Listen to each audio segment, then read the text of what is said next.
Ndabaramukije mwese abantu bose muhora mwumviza ubutumwa ntanga ku izina abamenyereye cyangwa batamenyereye nitwa Pasikazi niryo zina ryanjye. Hego nkaba nkora umurimo w'Imana, mbese nkawukorera cyane cyane ndakunda kukwera kuri WhatsApp.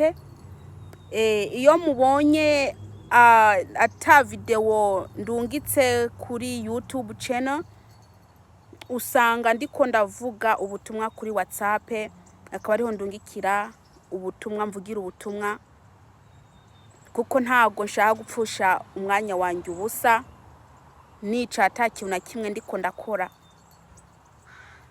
Ego ntimunyumve nabi, n'akazi gasanzwe ndagafite, ariko kuba nicaye ata butumwa ndiko ndatanga cyangwa se hajya mvuye ku kazi ugasanga ndicaye ata butumwa ndiko ndatanga, numva Imana yanjye ntago inezerwa, ica indungikamwo ikintu kinyemeza ko nkwiye kuvuga ubutumwa nubwo nabandushe. Rero ntavuze ubutumwa usanga ndiko ndaririmba udukorasi, ndatungikira abantu, tugafasha abantu, ndashima Imana. Ego nk'abantu badafite inumero ziwanjye zo kuri WhatsApp, murashobora kunyandikira amanamba yanyu kuri iyi video ku ma comments, hanyuma nkaza ndabarungikira ubutumwa bwo kuri WhatsApp, cyangwa se nkaza ndabarungikira udukorasi cyangwa uturirimbo Imana ibimpaye. Nk'akarimbo kavuga ngo yemwe Abisirayeli, ngo nimugaruke kuwiteka Imana yanyu. Kavuga ngo yemwe Abisirayeli, nimugaruke kuwiteka Imana yanyu. Yemwe Abisirayeli, nimugaruke kuwiteka Imana yanyu. Mureke kuzimira, nimugaruke kuwiteka Imana yanyu. Uwiteka Imana ari kumwe namwe, nimugaruke kuwiteka Imana yanyu. Uwiteka Imana ashaka ko mugaruka, nimugaruke kuwiteka Imana yanyu. Yemwe Abisirayeli, nimugaruke kuwiteka Imana yanyu. Yemwe Abisirayeli, nimugaruke kuwiteka Imana yanyu. Yemwe Abisirayeli, nimugaruke kuwiteka Imana yanyu. Haleluya. Yemwe Abisirayeli, nimugaruke kuwiteka Imana yanyu. Imana irabakunda. Imana ntago ishaka ko mupfira mu byaha n'ukuri. Imana ntago ishaka ko murimbuka, ahubwo ishaka ko muronka ubugingo budashira. Haleluya. Ndafite ubutumwa buri muri Ezekiyeli 33 ku murongo wa 11, nibwo Imana yampaye. Muramenya yuko kwera ki Imana ibakunda. Imana irabakunda. Rero Imana yampaye umurimo rero wo kuvuga ubutumwa, umurimo wo guhamagara abantu bave mu byaha baze mu Mana n'ukuri. Kandi ahangaha mumbona ntago nemerewe kuvuga ubutumwa bwo kuvuga ati Imana izakugirira ibi, izakugira biriya, izakugira bijya na birya, kuko ntago Imana mu bisanzwe maze kumenya ko umunyamugisha ari uwamaze kumenya Imana. Ntago nabwira abantu ngo Imana izabaha amamodoka bakiri mu busambanyi, ahubwo manza kwabwira ati nimuve mu busambanyi, nimuve mu bujura, hanyuma Imana izabagira neza. Yesu Kristo nabampera umugisha. Benshi ntago bazi icena yiwanjye, ariko bene data muri ko maraja mu ijuru, ubu ngubu turakeneye inyigisho zimeze neza. ubu ngubu turakeneye inyigisho zo kutubwira iby'ijuru, kuko ahangaha turi ntago ari wacu, ntago ari wacu tuzayivamwo. Haleluya. Yesu nabahezagire. Rero reka manze nsenge mbere yuko ndi butangire kuvuga buno butumwa. Uwiteka Mana Nyiringabo, ndagushima ko uyu mwanya. Uwiteka ndagushima ukuntu mpaye kuvuga ubutumwa bwawe Data. Ndakwinginze Uwiteka umwuka wawe wera uze maze umfashe kuvuga buno butumwa bw'iwawe. Mana ndirukanye imyuka yose mibi iri hano hantu Data. Ndakwinginze abamarayika bawe baze bagote hano hantu. Uwiteka Mana ndakweretse abantu ari bo bose ari bwumviza buno butumwa. Ndagusabye Mana imbabazi. Haleluya. Mana ugende ubangire neza, ubahezagire, kandi umwuka wawe wera agenda bafashe kugira ngo buno butumwa bagira akamaro mu mutima. Ni mu izina rya Yesu Kristo, amena. Ikindi kintu nashaka kongeraho bene Data, hariho abantu usanga bashaka mbese gufashwa gusenga, ugasanga ko umuntu akeneye imfashanyo ari yisengera nka kujya nigije mu butumwa burangiye, yisengera ariko ashaka umuntu amufasha gusenga kugira ngo Imana imugire neza. Ndibaza ko abashaka ko naza ndabafasha gusenga nabo nyene bo kwandika ama comment aho ngaho bakambwira. Ego nukuri ntago ndi umuhanuzi kuko nge sindi umuhanuzi. Burya buri muntu afite ingabire Imana yamuhaye, ariko Imana inyura mu ijambo ryayo. Imana ivugana nanjye mu ijambo ryayo, cyangwa se ikavugana nanjye mu nzozi. Imana akunda kuvugana nanjye mu nzozi cyangwa inyuze mu ijambo ryayo. Rino jambo ry'Imana ngiye kubashikiriza ni ijambo ry'Imana Imana yampaye ejo ndi ku kazi. Nariko ndasoma ijambo ry'Imana, maze ndiko ndabwira Imana impe ijambo ryo kwigisha, kuko mwene Data urashobora gufata ijambo ry'Imana ukarisoma ushaka iryo kwigisha ukaribura. Ariko ejo ndashima Imana ko yampaye ijambo, noneho yambwiye ngo ndababwire. Urumva iryo jambo nasanze ndikunda yisoma, nasanze kari ngiyewe Imana ikirabwira ko ndababwira. Mbese ni ijambo Imana yampaye ngo ndababwire. Haleluya. Reka rero turebe muri Ezekiyeli 33 ku murongo wa 11. Reka dusome twumve uko ijambo Imana yantumye ngo ndababwire, kuko ndiko ndarisoma ejo ni ngewe nariko ndabwirwa, kuko n'iryo jambo Imana nari nasenze saba Imana impa ijambo ryo kwigisha, noneho Imana impa ijambo rivuga ngo ndababwire. Reka twumve iby'Imana ishaka, ibyo yantumye ndababwira mwebwe. Haleluya. Yesu arabakunda. Yesu ntashaka ko murimbuka, kuko ikuzimu ni habi bene Data. Ikuzimu ni habi cyane, ikuzimu ni habi. Uwiteka ntaganezererwa nuko umunyabyaha arimbuka, ahubwo anezezwa nuko umunyabyaha yihana akaronka ubugingo budashira. Haleluya. Reka nsome.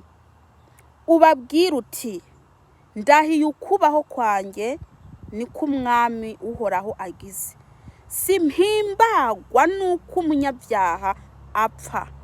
Haleluya. Ngo ntahimbarwa nuko umunyabyaha apfa. Mbese reka hariho amagambo menshi, ariko n'umurongo umwe wonyine ari kuri amagambo menshi, ariko reka manze mvuge kuri jambo. Bene Data, iyo umuntu apfuye atihanye, Uwiteka Imana ntago anezerwa. Uwiteka Imana ntago anezerwa, kuko abahombye. Muba muzi ko ino juru ryaremwe kubera mwebwe, cyangwa se muba muzi ko mwaremewe ijuru. Ntago mwaremwe kugira ngo murimbuke, ahubwo mwaremwe kugira ngo muje mu ijuru. Imana ntago yipfuza ko umuntu yaremwe nayo ko arimbuka, kapfira mu byaha karimbuka. Haleluya. Imana ishaka ko buri muntu mbese yagendera mu nzira zayo kugira ngo azaje mu ijuru. iyo abantu bari ko barababwira ubutumwa mugira ngo bari ko barabatuka, mbese ngo barabanga. Ntago babanga, ahubwo bashaka ko mugenda mu ijuru, bashaka ko muva mu nzira zanyu mbi mukanyura mu nzira nziza zo kubatwara mu ijuru. Haleluya. Yewe wa muntu we utarakira agakiza, nukuri Imana ntago inezerezwa nuko wopfa ugapfira mu busambanyi bwawe.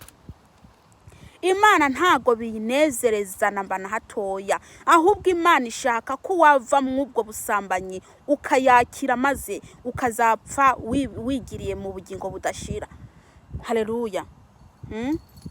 Imana ntago ishaka ko urupfu rugusanga mu bujura, ntago ishaka ko urupfu rugusanga mu bujura. Haleluya.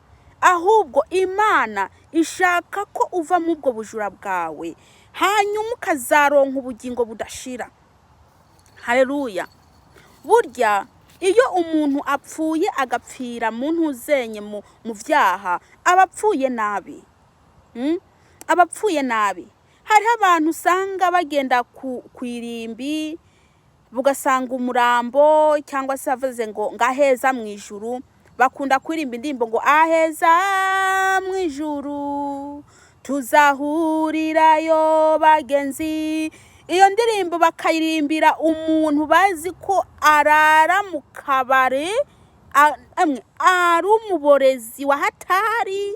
Iyo ndirimbo bakayirimbira umuntu bazi ko ari umusambanyi, mbese ari umusambanyi ruhebwa, ari ndaya karahabutaka, ariko bakavuga ngo aheza mu ijuru ngo tuzahurirayo bagenzi.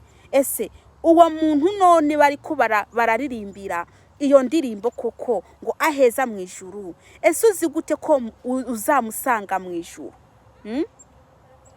Apfiriye mu byaha, uriko uramubwira ataheza mu ijuru gute? Nge mbona ko abantu basigaye bavuga ibyo batazi, ntago bavuga ibyo bazi kabisa. Iyaba Imana yabafungurira amaso y'umwuka, mukabona iyo umuntu agiye, mwebwe mubwira ati ngaheza mu ijuru tuzahurirayo bagenzi. Muzahurirayo gute? Nawe ntumenye ko hariya ariko mu mubiri wiwe ari karotwa. None iryo juru azarijamwo gute? Wewe muzahurirayo gute? Kandi wewe uracafite amahirwe yo kwihana, uracafite amahirwe yo kwakira Yesu Kristo umwami nk'umukiza wawe. Ariko uriya byarangiye, yapfuye, nta mahirwe ya kabiri ariho. Uhushije ukava mw'iyi si utari hano ugapfira mu byaha, mwene data, nta mahirwe ya kabiri uzaronka.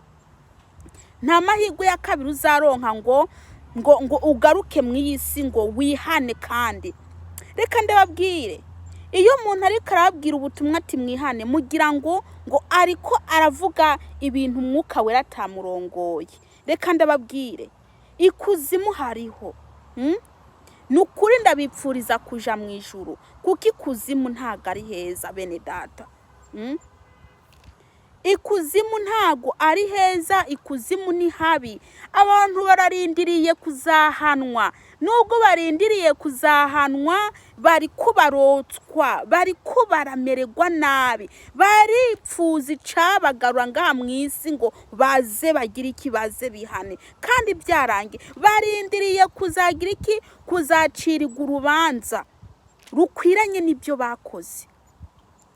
Mwene data rero, Uwiteka Imana Isirayeli ntago ashaka ko upfira mu byaha.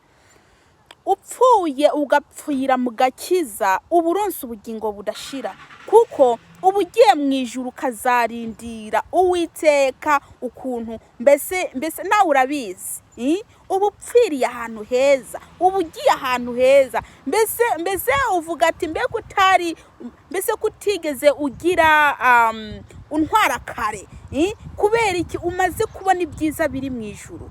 Mu ijuru ni heza. ariko sinzi igituma abantu batagwanira kuja mu ijuru.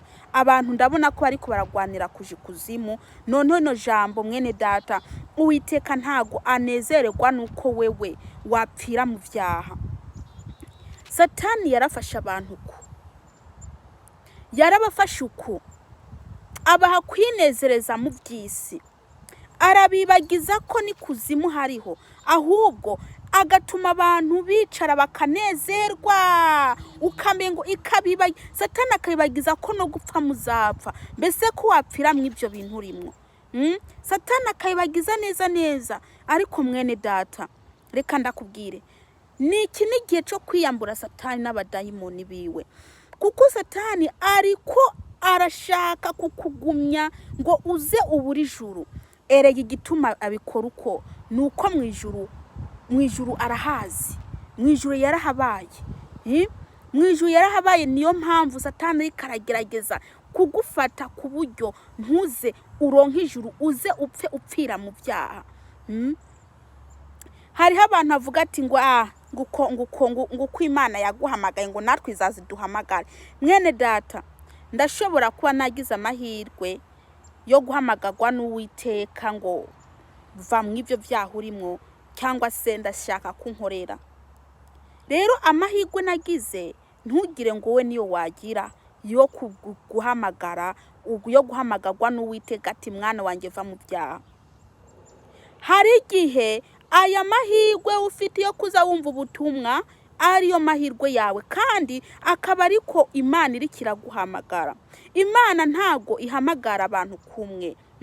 Hariho abihamagara bakuye mu kabyiniro, bariko barabyinirayo, bageye mbese gubyinirayo, bakumva ijwi ry'Uwiteka, bakumva ijwi ry'Uwiteka, Imana ikabahamagara, mbese bakanari kenge avatese nkirijwi ryo ni ryahe, ariko rikabanza rikamutera ubwoba, ariko amahereza akavamwo bivanye nuko Uwiteka wenyene yivugiye. Hariho rero n'abandi bahamagagwa bivanye nuko Uwiteka Imana ya Isirayeli arungika ijambo ryayo ikabahamagara inyuze mu bantu bayo. Haleluya. Mwene data rero ntuze urindire ngo Uwiteka azaza kuguhamagara nkuko ahamagara abandi. Mbese kuva mu byaha biratandukanye bene data, ukuntu umuntu ava mu byaha biratandukanye. Haleluya. Abantu bihana ukutandukanye. Umuntu ashobora kuja gusambana agahurirayo n'umuntu w'umukozi Imana ariko aratambuka muhanda ati Imana ivuze ati ihana ibyo byawe utihanye urapfa. Yabikengera mbese bikaguma bimugarukamwo akava mu byaha. Mwene data, nje ukubwira ko Uwiteka adahimbazwa nuko wewe upfiriye mu byaha, kuko upfuye nabi. Wa musambanyiwe uzi kuri kurasambana, nukuri Imana ntaginezererwa nuko wopfira mu ubwo busambanyi bwawe, kuko uzawupfuye nabi. N'umuntu azakuririmbira ngo aheza mu ijuru azaba yihenze, kuko nta juru uzabugiyemwo. Nta munyabyaha agenda mu ijuru, kukubwira ngo kukuririmbira ngo aheza mu ijuru uri kurotswa umubiri wawe uri kwicuza icatumye utihana. Ndibaza ko atakamaro byakumarira mu gihe cy'urupfu rwawe bakubwira ati ngo aheza mu ijuru, kandi bariko barakubesha, babaririmbira indirimbo atari yo mugiye, ntago ariyo bamugiye, ariko ngo aheza mu ijuru. Mwene data, ese ukiri muzima ntago bakubwira ngo ni wihane, ntibakubwira ngo ni wihane, ahubwo bakubwira ko Imana igiye kuguhereza amamodoka n'inzu, Imana igiye kuguha ubutunzi, hakubwira ngo wihane. Ni wihane mwene data, ni wihane. Imana ntaginezezwa nuko wewe wopfira mu bujura. Imana ntaginezezwa nuko wewe wopfira mu busambanyi, cyangwa wopfira mu buraya, cyangwa hari ibyaha bitandukanye. Imana inezezwa nuko wewe wopfira mu ibyo byaha bitandukanye ukurakora. Mwaba Kristo mwebwe muririmba muzi ko mufite ibyaha, ndababwije ukuri mupfuye mufite ibyo byaha byanyu ntaje umwajamwo. Mwabakozi b'Imana mwe muvuga ubutumwa muzi ko mufite ibyaha mu mitima yanyu, dore ndababwije ukuri ngo nuko muri abacungaji cyangwa muri abakozi b'Imana mupfire mu byaha nuko nta juru mwajamwe, kandi ababaririmbira ngo aheza mu ijuru babihenze, kuko ntago ariho mugiye ngo muzahurirayo bagenze, ntago ariho muzamugiye, muzamuri ko murotswa mwicuza icatumye mutakira Kristo, mbese mutamufata kabisa ngo serious, ngo mufate serious. Bene data nimwihane, Uwiteka Imana ntago anezerewe iyo abonye umuntu apfuye mu byaha, ntago anezerewe kuko aragira iki? Abahombye. Iyo abonye abantu benshi bapfa bagapfira mu byaha, abahombye cyane. Kuko umwana w'umuntu yaremewe ijuru, ntago yaremewe kurimbuka, yaremewe ijuru ntiyaremewe kurimbuka. Mwene data nimugaruke, muve mu byaha, muve mu nzira zanyu mbi, musange Uwiteka Imana ya Isiraheli. Reka mbandanye nsoma kuko ntago nari bwarirangize. Ngo atari uko yohindukira akava mu ngeso ziwe, ngo akava mu ngeso ziwe akabaho.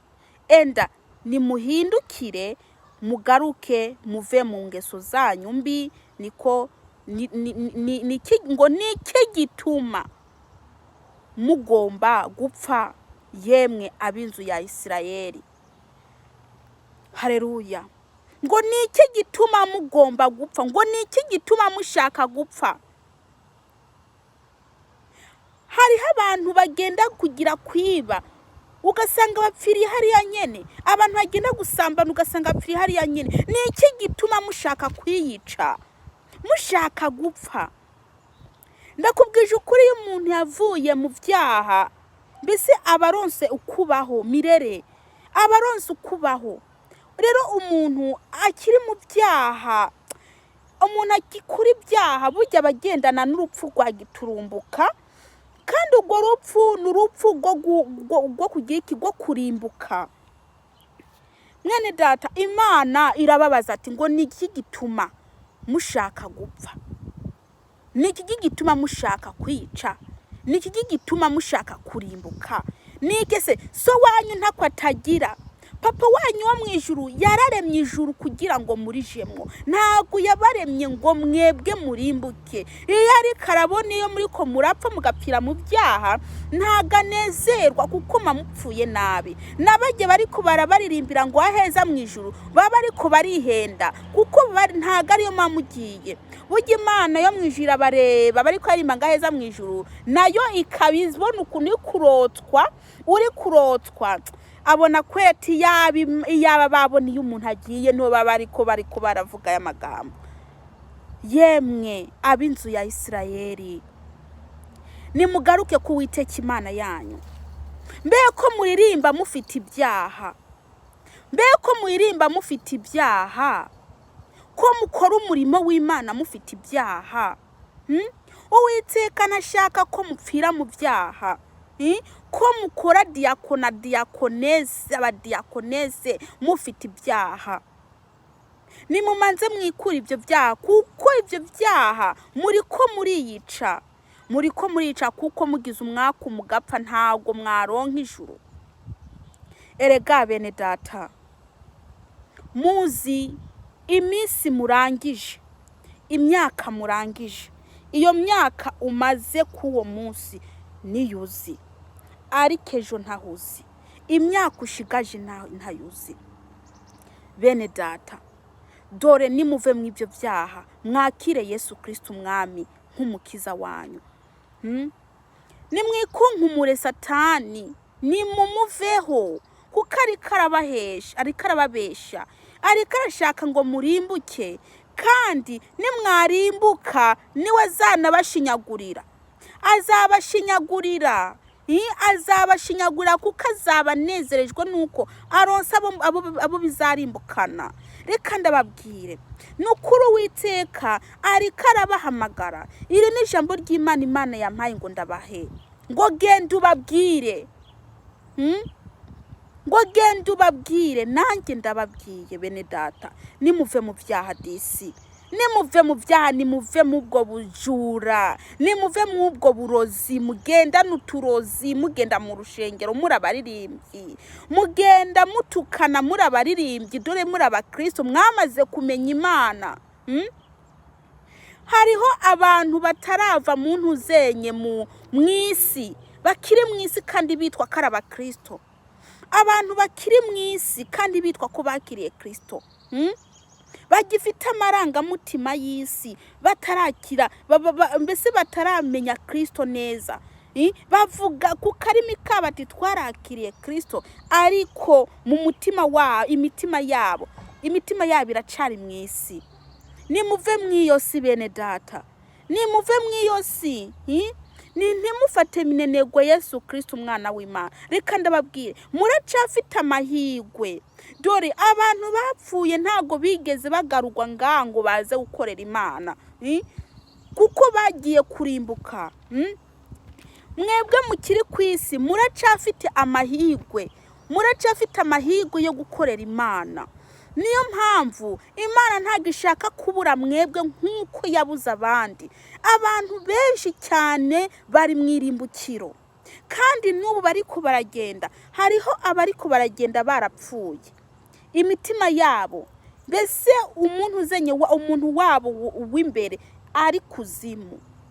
Hariho abagenda baraboshwe na Satani. Bene data, nimureke kugwiza imibare y'abantu barimbuka, nimuvemwo, ahubwo mugwize imibare y'abaja mu ijuru. Uwiteka Imana nta mibare ikwiye aronka y'abantu baja mu ijuru.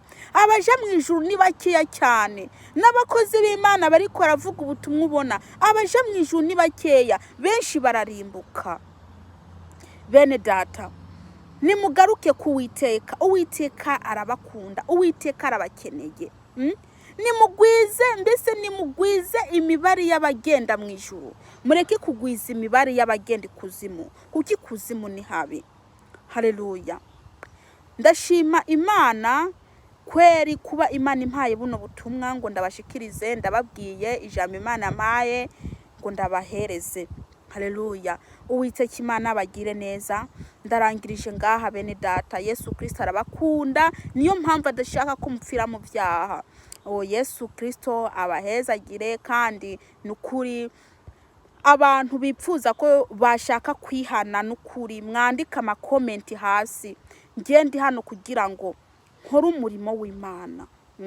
Abantu bumva ko batsinzwe n'urubanza, abantu bumva ko batsinzwe n'iri jambo Imana ibashikirije, yamaye ngo ndabashikirize, bumva ko batsinzwe, nukuri mwandike numero zanyu hasi, ngenda bahamagara, kuko ntago mwantora, ntimwantora. Rero ngende hano kugira ngo nkore umurimo w'Uwiteka, ndi hano kugira ngo nkore.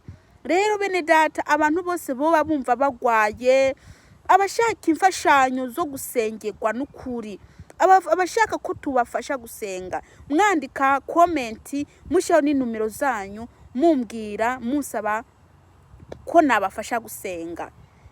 Yemwe nugusenga, ngo igihe tugezemwo nico gusenga, ngo kuko udasenga wese agiye gusigara, ngo nimba urambiwe gutegereza igisubizo, ngo yamara isaha yaco yarigeze. Ngo niba urambiwe gutegereza igisubizo, yamara isaha yaco yarigeze. Ngo Daniyeli yategereje yihanganye, ngo nubwo umubiri wari ufite intege nke, isaha igeze y'Imana iramwishura. Rero mwene data ufite ibibazo, niwandike komenti, dufatanye gusenga, dufatanye kuja mu ijuru, dufatanye uno murimo wo kuja mu ijuru. Dore ntimwirengagize ngo cyangwa ntimukengere kanaka ngo uyuwe ngo yamfasha iki. Oya, iki murimwo nico cagufasha, nge ntago nagufasha. Iki murimwo nico cagufasha.